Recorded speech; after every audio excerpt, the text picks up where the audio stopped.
Houston police searching for a driver they say hit and killed an off-duty Fort Bend County deputy. America, a 51-year-old deputy named Kenneth Lewis stopped to help two strangers on the side of the freeway at 3:40 in the morning. He was off duty, heading home, still in uniform. Nobody dispatched him. Nobody called him. He just stopped because that's who he was. A driver hit him and kept going. Lewis died 2 days later. The country didn't even notice. 4 weeks after that, an 18-year-old named Sheridan Gorman was shot in the back on a Chicago pier and pronounced dead at the scene. That one you heard about. Two Americans, same broken system, same category of failure. The Department of Homeland Security says ICE agents arrested Dennis Arguello Acosta this past Saturday after an anonymous tip was called into the FBI. Deputy Kenneth Lewis was hit while helping a stranded driver on the Katy Freeway.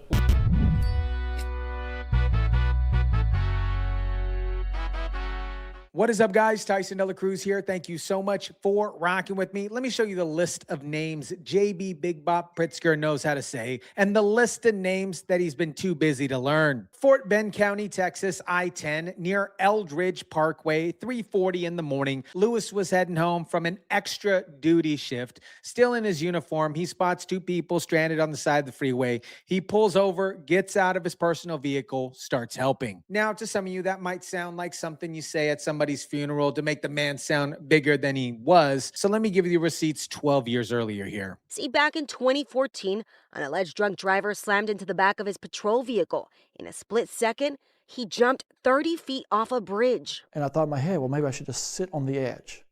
But I swear I heard God's voice say, go for it. That's Kenneth Lewis. In an interview with KHOU, miraculously, he survived. I landed in a grassy, muddy area, and I missed all the concrete blocks. There was one point when I was laying on my back and people were with flashlights around me, I had a big block, not even just a couple inches away from my shoulder. Weeks later, and in recovery, he gave credit to one being. I was a Christian. I believe it was God saying, go for it, because had I stayed there, I would have been run over by the patrol vehicle. That wasn't an instinct. That was a pattern. A 12-year career built on the same choices, made over and over until February 21st, when the choice cost him everything. Dennis Xavier Agrello Acosta hit him and drove away. Lewis died February 23rd. His boys and his daughter at his side. The driver hid for 3 weeks. A Honda mirror casing left at the scene eventually led investigators back to a black Civic. An anonymous tip came in March 11th. ICE made the arrest on March 14th. It was his handcuffs that we used to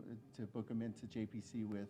It was just something that we could do to show support to all Fort Bend County. The deputy of the Homeland Security called his death entirely preventable. Hold that phrase because it's coming back. 18 years old. We covered this story just a couple days ago. A Loyola University Chicago freshman from Yorktown Heights, New York, first year of college. The year was supposed to be figuring out who you are, not supposed to be watching for armed El Hombres hiding in the bushes at the end of a pier. March 19th in Rogers Park, she and her friends were walking towards the water at 1 in the morning to catch a glimpse of the northern lights near Lake Michigan. Normal college night. She spotted a masked man hiding in the shadows at the end of the pier. She warned her friends. They ran. Medina came out from behind the lighthouse and shot and killed Gorman. Her friends ran and hid. They say security video tracked him back to his apartment, where a building engineer identified him to police. Her family said Sheridan made people feel seen, safe, and loved simply by being who she was. She died on that pier because a man the system had 3 separate chances to remove was still living a half a mile away. 3 times here, you guys. I'm going to count these slowly. May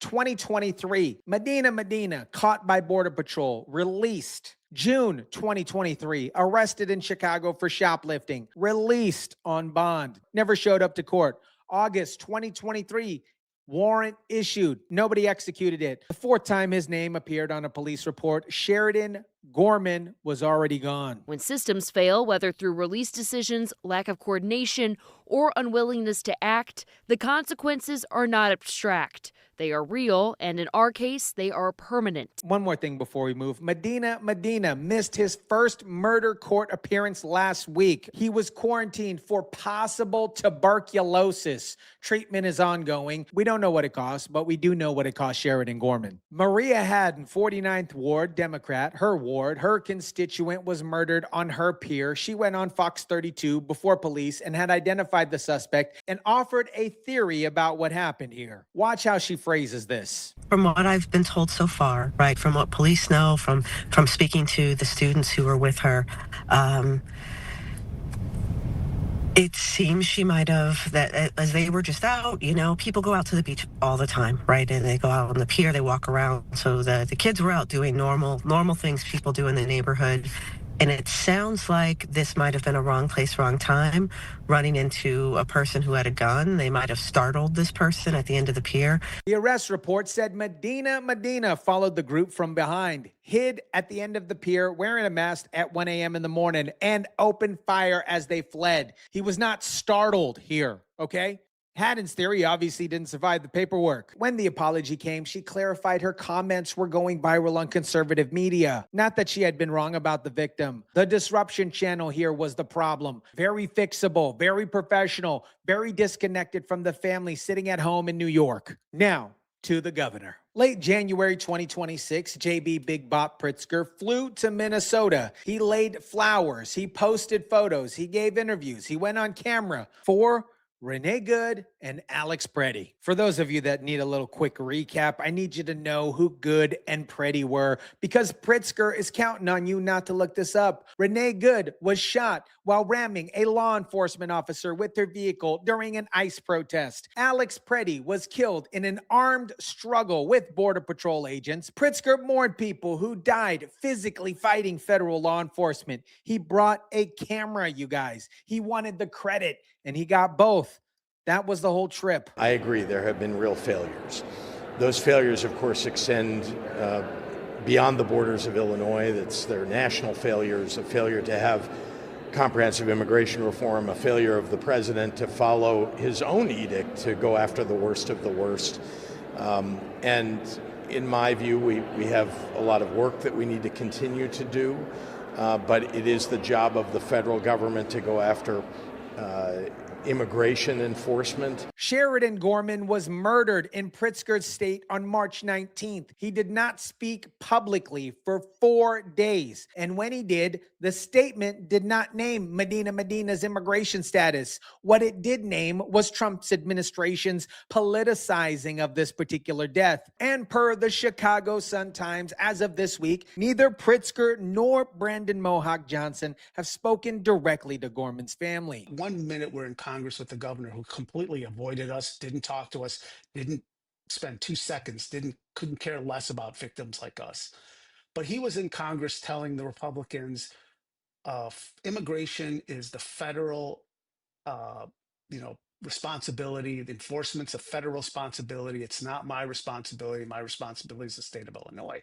But then he turns around and then he nullifies federal law. He just said it's your responsibility. He nullifies it and clearly has put nothing in its place.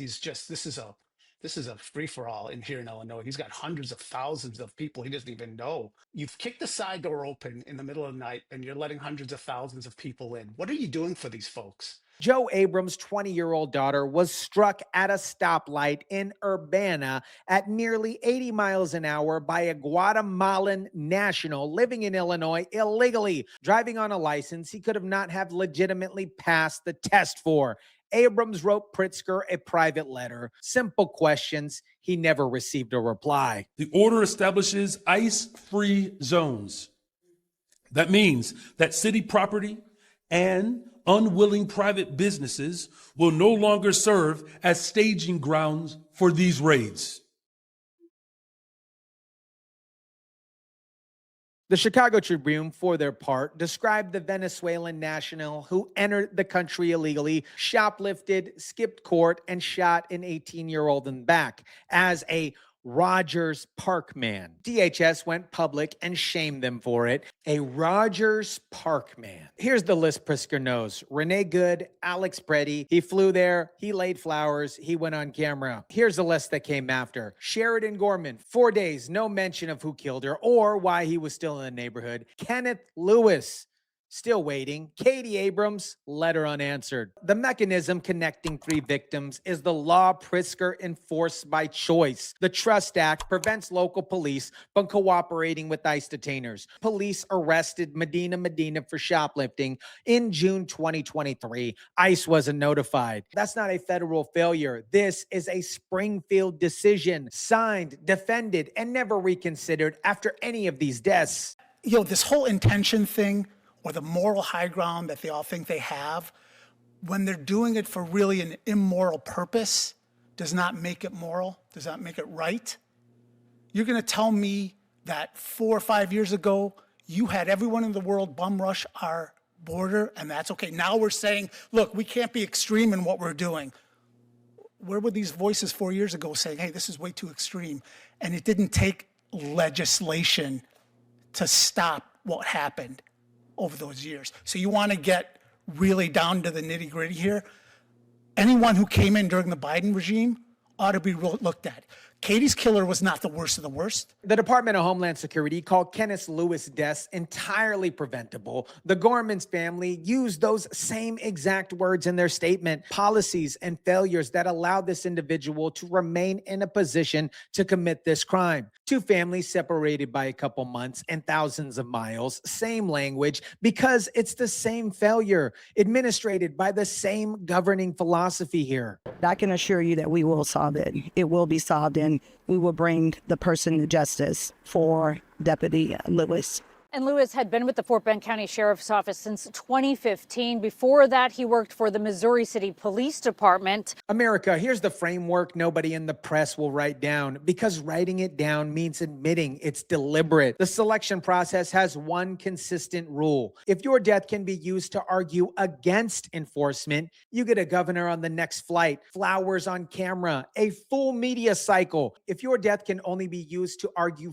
for enforcement, you get absolute silence. You get crickets. You get something that hardly the media will cover. A father's unanswered letter sitting in a Springfield office. That, my friends, is not coincidence. That is a policy preference expressed through grief. And the families know which list they're on before the governor opens up his mouth, because the silence tells them everything first. The same system that released Medina twice is now providing his tuberculosis treatment and managing his prosecution timeline. Watch how long it takes. Watch who gets blamed when it gets stalled. But here's what doesn't get stalled. Kenneth Lewis, Sheridan Gorman, Katie Abrams. Pritzker knows how to say names. He said Renee Good. He said Alex Preddy. He laid flowers. He took photos. He just chose different names. Let me know what you guys think about this. Drop it down in the comment section down below. Smash the like button if you kindly would. Share, subscribe, and as always, guys, I'll catch you on the next one.